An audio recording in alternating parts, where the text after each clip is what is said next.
जय हिंद। एक बार फिर से स्वागत करते हैं आपके अपने channel DJ sir classes official में। तो उम्मीद करते हैं तुम्हारी तैयारी जोरों से चल रही होगी और कुछ ही दिन बाद 2 दिन बाद आपका बोर्ड का एग्जाम है। तो डर का माहौल होगा, घबराहट फील होगी। सबसे पहले मैं आपको बता दूं तो बड़ा इंतजार करवाया आपके लिए पेपर बनाने में। एक्चुअली एक लाइन हम हमेशा कहते हैं या हमारे यहाँ बोली जाती है, देर आए पर दुरुस्त आए। तो कुछ टाइम लगता है, तो शायद आपकी बेहतरी के लिए आपका पेपर जो बन रहा था वो बहुत ही अच्छे से और मेहनत से शिद्दत से तैयार कर दिया गया है। अब आपको चिंता करने की कोई जरूरत नहीं है। और फटाफट अब एक चेहरे पे स्माइल कर दो आराम से और फटाक से वीडियो को शेयर कर दो पहले तुरंत। आपके लिए हम क्वेश्चन पेपर लेकर आ गए हैं पूरा का पूरा। और मैं बता दे रहा हूं आपको, यूपी बोर्ड कोई भी यूपी बोर्ड हिंदी का पेपर आप मैच करना 24 तारीख के बाद शाम दोपहर में आप मैच कर लेना। इस वीडियो से आपको पता चल जाएगा कि क्या चीज है डीजे सर क्लासेस। समझ आया? आपको यकीन नहीं होगा कि हाँ इतना कुछ मैच हो सकता है। समझ गए? बहुत ही शिद्दत से और उम्दा तरीके से आपका पेपर डिजाइन किया गया। तो फटाफट आपसे रिक्वेस्ट है, वीडियो को शेयर कर दो। मैं एक चीज ये देखता हूं कि मैं आप लोगों के लिए इतने एफर्ट मार के लाता हूं, बट आप लोग इस तरह का एफर्ट नहीं दिखाते हो। मतलब आप लोग भी तो उस तरह का काम करो ना। अगर हम आप लोगों के लिए करते हैं तो एटलीस्ट आप लोग इसको आगे तक बढ़ा दो। और बाकी हम आपके लिए पेपर लेके आ चुके हैं, फटाफट कॉपी पेन निकाल लो। UP board Hindi 10th class, UP board Hindi 10th class, जिसको भेजना है जहां भेजना है भेज दो, सभी का हो जाए। क्योंकि कहने का मतलब हम साथ चलेंगे तभी तो आगे बढ़ेंगे। समझ गए? और बाकी बताना हमारा काम है। बाकी डिपेंड किस पे करती है? स्टूडेंट पे करती है कि स्टूडेंट किस तरह का मेहनत करता है। हम बता सब कुछ देंगे, आप नहीं पढ़ोगे आपका क्या होगा? कुछ नहीं होगा। इसलिए कॉपी पेन निकालो और प्रॉपर तैयारी के साथ शुरू कर दो। तो चलिए ज्यादा देर नहीं शुरू करते, आइए शुरुआत कर देते। सबसे पहले मसला, ये कॉपी कॉपी नहीं है, ये कंटेंट दिख रहा है, ये कॉपी नहीं, आपके लिए रामबाण है। तो ज्यादा देर नहीं करेंगे, फटाक से वीडियो को शेयर कर दो। और सभी लोग, आपसे रिक्वेस्ट है, सभी लोग स्टेटस पे लगा दो। चलिए आगे बढ़ चलते हैं और अब हम काम करना शुरू कर देते हैं आपके लिए, यूपी बोर्ड हिंदी के लिए। आइए देखते हैं। और घबराओ बिल्कुल नहीं। आप इतना समझ लो, आप इतना तैयार हो कि आपको कोई दिक्कत नहीं है। आप घबराओ बिल्कुल नहीं। आप घबराओगे तो और ज्यादा पैनिक मचेगा और दिक्कत हो जाएगी। तो मैं सबसे पहले बात करता हूं। देखिए आपका पेपर पैटर्न ये है, मैं आपको बता दूं। आपके पास 20 मार्क्स का एमसीक्यू है। आपके पास 20 मार्क्स का, हमें लगता है इसको मार्क वो इंक का, मैं थोड़ा सा इंक डाल दूं बस 1 मिनट। कह दो सर आपका मार्कर हमेशा इंक ही कम रहता है। बाबू क्या करे, परमानेंट चलता रहता है ना, इस वजह से तो कम तो हो ही जाती है। चलिए उसमें कोई बात नहीं है, मैंने भर दिया इंक। लो इंक भर दिया। अब आराम से मसला तैयार हो गया आपका। अब ये जब तैयार हो गया तो लो, अब ये देखो यहाँ पे 20 मार्क्स का एमसीक्यू होता है और 50 मार्क्स का थ्योरी होगा। 50 मार्क्स का थियोरी होता है। 20 मार्क का एमसीक्यू और 50 मार्क का थियरी। तो कुछ इस तरह का होता है। हम इस 20 मार्क्स को बाद में देखेंगे, पहले 50 मार्क्स वाले को देख लेते हैं। इस पूरे 50 मार्क्स को हम पूरा अच्छे से कवर करा दे रहे हैं, आराम से। थ्योरी एमसीक्यू वाला भी आ जाएगा आज रात में ही, वो भी मिल जाएगा। अभी के टाइम पे ये ले लो, आज रात में इसको भी दे देंगे। सबसे पहले हम बात करते हैं गद्य की। किसकी बात करते हैं? गद्य व्याख्या की। अब हटा दे इसको, अब एक एक चीज नोट करते चलो। सबसे पहले बात करते हैं गद्य व्याख्या की। तो गद्य व्याख्या तुम्हारा क्या है ये बता दे। तुम्हारा गद्य, तो मैं आपको बता दूं, आपके हिंदी में 3 खंड होते हैं। आपके हिंदी में 3 खंड होते हैं। एक होता है हिंदी गद्य, एक होता है हिंदी पद्य, दूसरा होता है संस्कृत। संस्कृत में भी गद्य पद होते हैं, लेकिन वो दोनों एक ही में से होता है, इसलिए 3 खंड होते हैं। हम सबसे पहले बात करें हिंदी गद्य की। हिंदी गद्य में आपसे क्या आता है, ये 5 नंबर में क्वेश्चन होता है। 5 या 6 नंबर में आता है, शायद 6 नंबर में आता है। और आपसे ये क्या कहता है कि एक लाइन दे देगा और उससे कहेगा कि इसकी व्याख्या कीजिए, और उससे रिलेटेड कुछ प्रश्न भी वो पूछता है। रेखांकित अंश की व्याख्या कीजिए। ये हिंदी गद्य का होता है। उसके लिए इंपॉर्टेंट पॉइंट लिखना शुरू करो। सबसे पहला चीज ये मित्रता, आचार्य रामचंद्र शुक्ल का।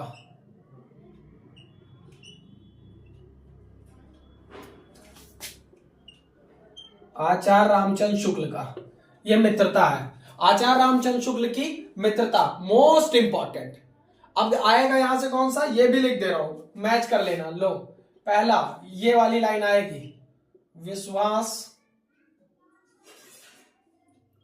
पात्र मित्र जीवन की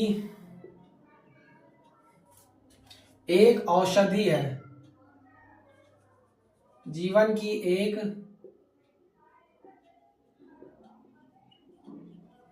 औषधि है।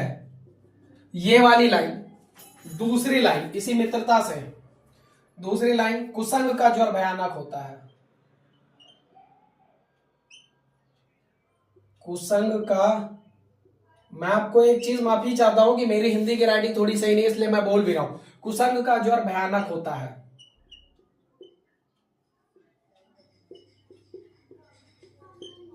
आप ये दोनों तैयार करके जाओ, कोई एक फंसेगा। लेकिन आपको अगर चाहिए पूरा 70 में 70, आप 100% की तैयारी करो तो थोड़ा एफर्ट भी ज्यादा मारना पड़ेगा। ये हो गया। दूसरा लेशन आपके पास है ममता जयशंकर प्रसाद की, जयशंकर प्रसाद की।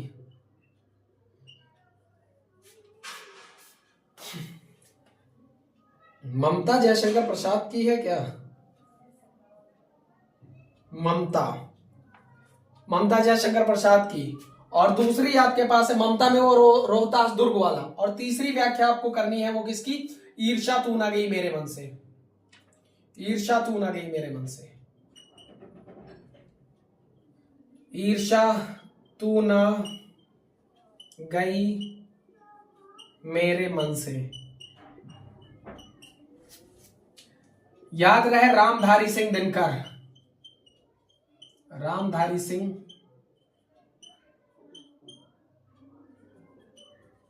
दिनकर। याद रखना, लेशन और लेशन के राइटर का नेम याद रखना, वो संदर्भ लिखने में काम आएगा। बस 3 लेशन, इससे सिवाय कुछ नहीं, बस 3 लेशन। किसके? पहला मित्रता, दूसरा ममता, तीसरा ईर्ष्या। मित्रता में फिक्स 100% करके जाना, ये 2 लाइन। विश्वास पात्र मित्र जीवन की औषधि है, कुसंग का ज्वर भयानक होता है। इतनी ही नहीं, ये पूरी इतनी लाइन लिखी रहती, इसके नीचे और स्टैंजा लिखा रहता, उसका पूरा सा वो। ये हो गया तुम्हारा गद्य का। 5 या 6 मार्क का होता है आपका, ये मसला खत्म है। दूसरी बात करते हैं पद्य में। एक एक चीज बता दूंगा, पूरा पेपर लो। पद्य में, पद्य में आपको सबसे पहला चीज होगा आपका सूरदास के पद, सूरदास के पद। अब सूरदास के पद में अगर बात करें तो है टोटल बहुत सारे सूरदास के पद हैं। पर इसमें से आपको अगर मैं बताऊं, आपको अगर 100% तैयारी करनी है तो सारे जितने हैं टोटल तैयार करके जाओ। और नहीं आपको बैकअप में चलना, सर मिनिमम हमारा बजट है, हमारी कैपेसिटी कम है, तो ओनली 7। सुन लो एक एक कौन कौन से याद करना है तुमको, एक एक बता दे रहा हूं। पहला लिखते चलो, ये वाला चरण कमल बंदो हरिराई वाला, चरण कमल बंदो हरिराई। दूसरा किलकत कान घुटरन आवत, किलकत कान घुटरानी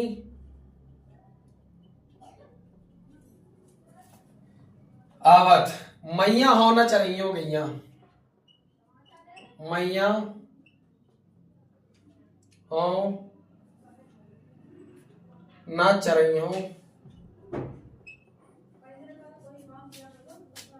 गाय। ये मैं पहली लाइन लिख रहा हूं, इसका पूरा वो तैयार करना है। ये इसका वाला, एक ये वाला, एक ये वाला, 3 4 और है। इरेज कर दूं, फटाफट नोट कर लो, स्क्रीनशॉट मार लो, लिख लो। मैं बता दे रहा हूं, पूरा यहीं से ना छपा दिया तो गया ना पेपर, पूरा पेपर यहीं से है। तुम लोग आप दिखाते तुमको। ये हो गया चरण कमल बंदो हरिराई। दूसरा किलकत कान घुटरा मैया होना चलिए भैया। नेक्स्ट उधव मन भय 10-20, उधव मन भय 10-20।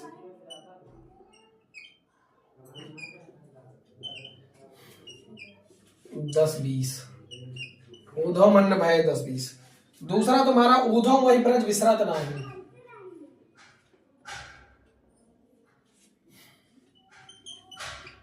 उधव वही ब्रज विसरत नाही, विसरत नाही।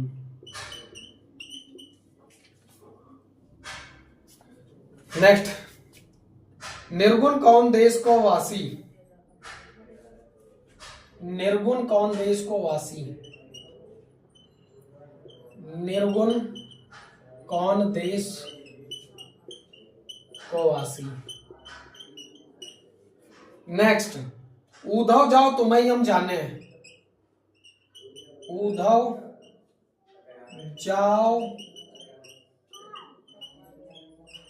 तुम्हें हम जाने हैं। हमें बहुत बस ये 7 करने हैं, 4 ऊपर ये 3 नीचे, सिर्फ 7 करने हैं इसमें से। और ये 7 100% तैयार करके जाओ, इसी में से एक आएगा, फिक्स है, एक मिलेगा आपको, गारंटी दे रहा हूं। दूसरा, अगर कह रहे हो नहीं सर हमको थोड़ा एकदम श्योरिटी चाहिए, हमें श्योरिटी चाहिए, अब इतना उनके लिए था जिनको मतलब हाँ ठीक है मेरा हो जाना चाहिए, कोई रिस्क ना हो उसमें। अब कह रहे नहीं मुझे पूरा चाहिए, तो लिखो वर्षा सुंदरी, पूरा तैयार करना है, महादेवी वर्मा का है वर्षा सुंदरी, महादेवी वर्मा। दूसरा, पुष्प की अभिलाषा, पुष्प की अभिलाषा, पुष्प की अभिलाषा, ये किसकी है? तो ये माखन लाल की है, माखन लाल चतुर्वेदी, माखन लाल चतुर्वेदी की है। बस इससे ज्यादा कुछ नहीं। गद्य में 3 बताया, पद्य में भी 3 बता दिया, आपकी मर्जी कितना तैयार करते हो, किस हिसाब से आएगा वो आप पे डिपेंड करता है। आगे बढ़ो, ये हो गया आपका। अब आगे बढ़ते हैं और नोट कर लेना ये सारी चीजें, समझ गए? चलिए आगे बढ़ते हैं और उस पे देखते हैं अब क्या है तुम्हारा। अब अगर मैं बात करूं तो अब आगे जो तुम्हारी चीजें आ रही हैं वो है संस्कृत पोर्शन। क्या है आपका? संस्कृत पोर्शन, डाल दीजिए संस्कृत।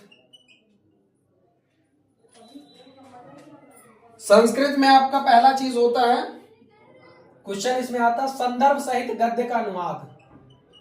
संदर्भ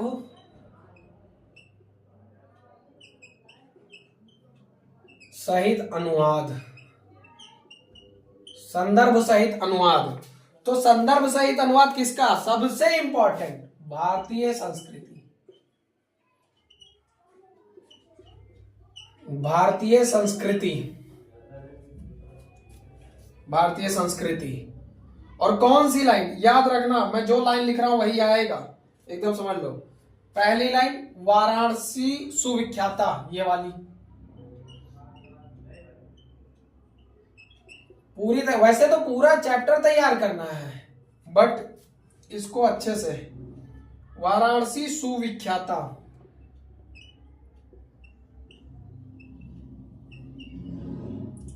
वाराणसी सुविख्याता। दूसरा ये वाला प्राचीन नगरी, प्राचीन नगरी वाला मैं पूरा नहीं लिख रहा हूं, मैं आपको हिंट दे रहा हूं, प्राचीन नगरी। अब जिसको कि हाँ सर मेरा इतने पे काम बन जाएगा तो बस इतने पे रुक जाओ, लेकिन नहीं पूरा 70 चाहिए तब आगे बढ़ो। पूरा का पूरा संस्कृत करना है आपको, पूरा का पूरा भारतीय संस्कृति वाला पूरा अनुवाद देखना है। साथ में आपको देखना प्रबुद्धो ग्रामीण,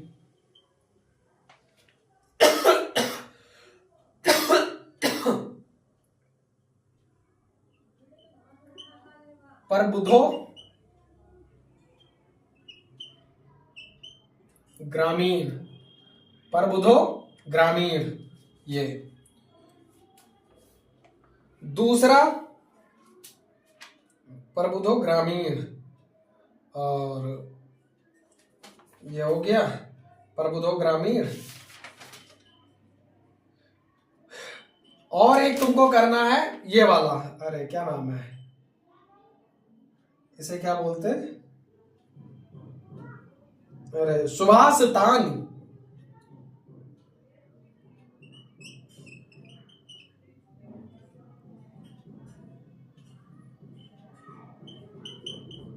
सुभाषतानी वाला जो है, पहले कुछ मिस्टेक होगी तो वो देख लेना, ढंग से ध्यान नहीं है।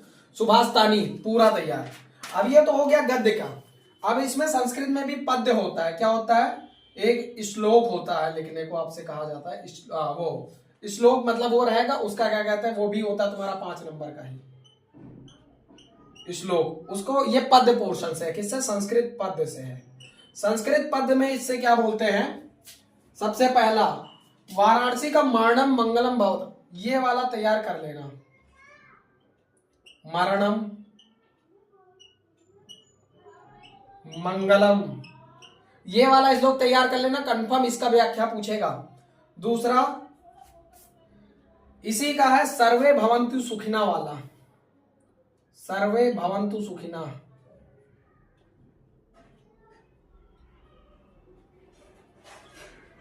सर्वे भवन्तु सुखिना। नेक्स्ट आपका जीवन सूत्राणी पूरा,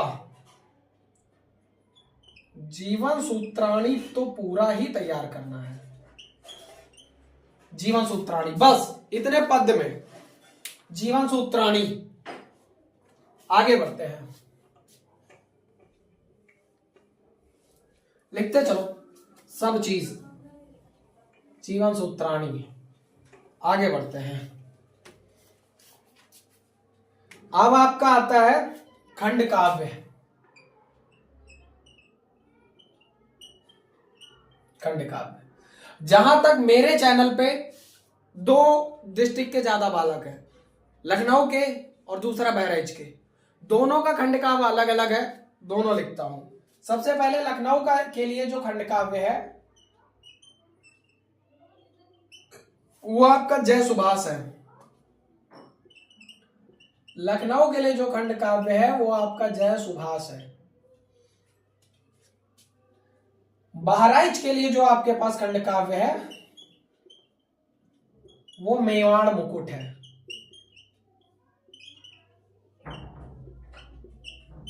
मेवाड़ मुकुट है। अब आपको मैं एक बात बताता हूं, लिखना कैसे। तो इसमें दो क्वेश्चन आएंगे, दो में से कोई एक करना है। या तो इनमें से कहेगा कि जैसे जय सुभाष लिख रहे हो तो जय सुभाष का कहेगा कि प्रथम सर्ग का चरित्र चित्रण कीजिए, द्वितीय सर्ग का चरित्र चित्रण कीजिए, तृतीय सर्ग का, ऐसे चरित्र चित्रण। या कहेगा कथानक वस्तु की, या कहेगा कि जो इस कथा के नायक हैं उनका चरित्र चित्रण कीजिए, जो मेन एक्टर होगा, जो मेन उसमें हीरो होगा उसका। तो दोनों में से कोई एक करना रहता तो आपके लिए भलाई है। सबसे पहले क्या करो कि आप तैयार करो उनका मतलब क्या कहते हैं मेन कथा नायक का चरित्र चित्रण, और दूसरा इनके सारे सर्ग पढ़ दो। 3 नंबर में है ये, सारे सर्ग पढ़ लो। कोई एक सर्ग लिखने को कहता लिख दो, कह दो सर ये इतना बड़ा नंबर होता है, 3 नंबर में होता है। बिल्कुल। तो आपको मैं एक आइडिया दे दे रहा हूं कि इसको आप आराम से ही करना। तो आगे आपका आता है जीवन परिचय। क्या आता है? जीवन परिचय। अब ये सबसे इंपॉर्टेंट टर्म होता है इसका, जीवन परिचय। जीवन परिचय। अब जीवन परिचय की अगर मैं बात करूं तो जीवन परिचय क्या है आपको समझा देते हैं। आइए दिखाते हैं जीवन परिचय। देखो जीवन परिचय में मैं आपको बता दूं गद्य से, जीवन परिचय गद्य से कितने तैयार करते हैं। पहला ये फिक्स है, आचार्य रामचंद्र शुक्ल फिक्स है। दूसरा जयशंकर प्रसाद, जयशंकर प्रसाद। और तीसरे पदुमलाल पुन्नालाल बख्शी, पदुमलाल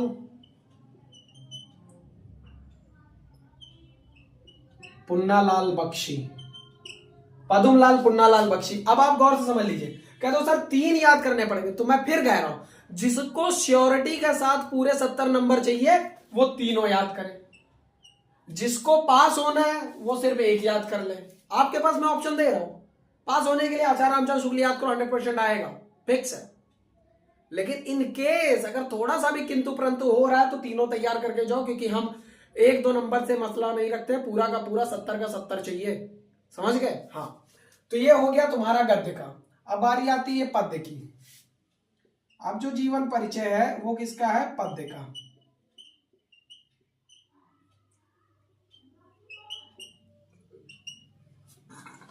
जीवन परिचय पद्य का, जो कि सूरदास, तुलसीदास और तीसरा मैथिली शरण गुप्त।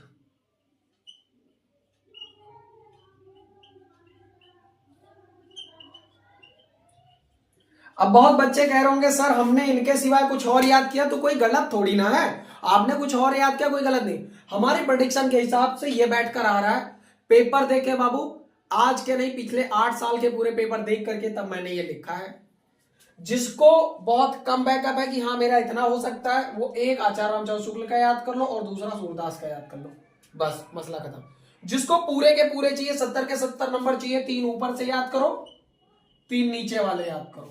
कह तो अगर कोई कह रहा है कि सर ये दोनों तो याद है, मतलब ये हमें नहीं याद, इसकी जगह कोई दूसरा याद कर रखा है, तो वो भी ठीक है, बट ये दोनों फिक्स है।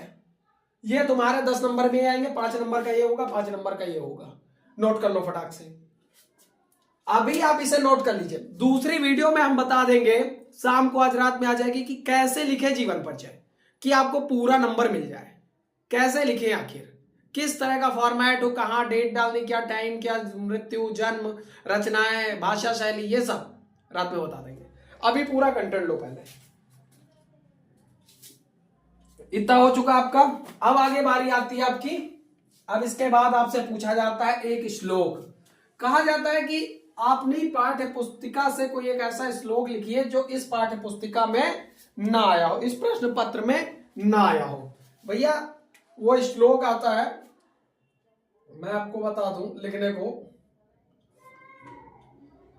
2 मार्क्स का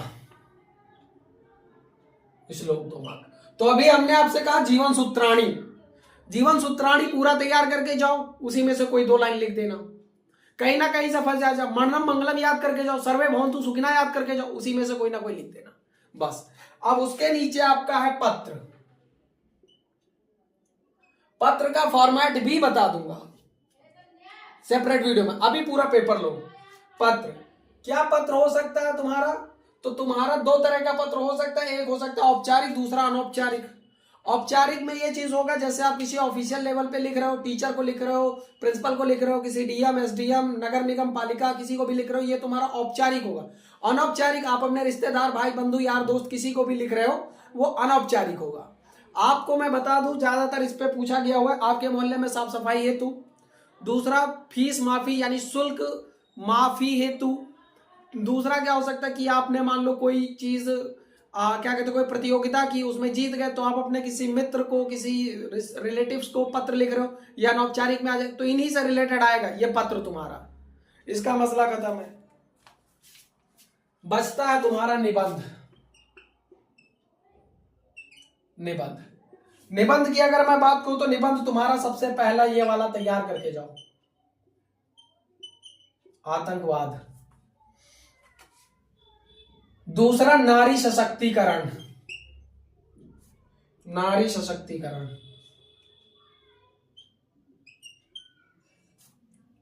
नारी सशक्तिकरण कहां गया, नारी सशक्तिकरण। और तीसरा विज्ञान, अभिशाप या वरदान। अभिशाप या वरदान, विज्ञान, अभिशाप या वरदान, याद रहे, बहुत इंपॉर्टेंट है। दूसरा आगे अगर आपको तुम्हारा दिल करे तो प्रदूषण आता है, इसलिए मैं बता रहा हूं। प्रदूषण, प्रदूषण पे, और एक पर्यावरण पे, पर्यावरण पे।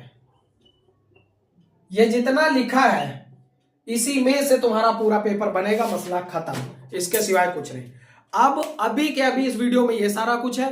अगली वीडियो में मैं आपको कैसे लिखा जाएगा, आपका व्याख्या कैसे लिखी जाएगी, संदर्भ कैसे लिखा जाएगा, संस्कृत का अनुवाद कैसे लिखा जाएगा, आपको कैसे जीवन परिचय लिखना है, पत्र लिखना है, और निबंध का क्या फॉर्मेट होगा, खंडकाव्य कैसे लिखना है, सब कुछ सेपरेट वीडियो में अलग से मिलेगा।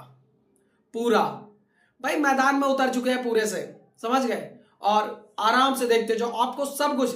बशर्ते आपसे एक रिक्वेस्ट है, शेयर करो दबा के, एकदम से दिखना चाहिए कि हाँ अगर आपके लिए मेहनत की गई है तो। और फिर कह रहा हूं, चैलेंज कर रहा हूं तुमको, पेपर हो मैच कर लेना इस कंटेंट से, यही से है। 24 तारीख को सेकंड मीटिंग में मिल लेंगे आपसे, पूरा का पूरा पेपर मैच करा देंगे, समझ गए, हल्के में नहीं। ठीक है, फटाफट वीडियो को शेयर कर दो। मिलेंगे अभी कुछ देर बाद अगले वीडियो में रात में, तब तक के लिए जय हिंद।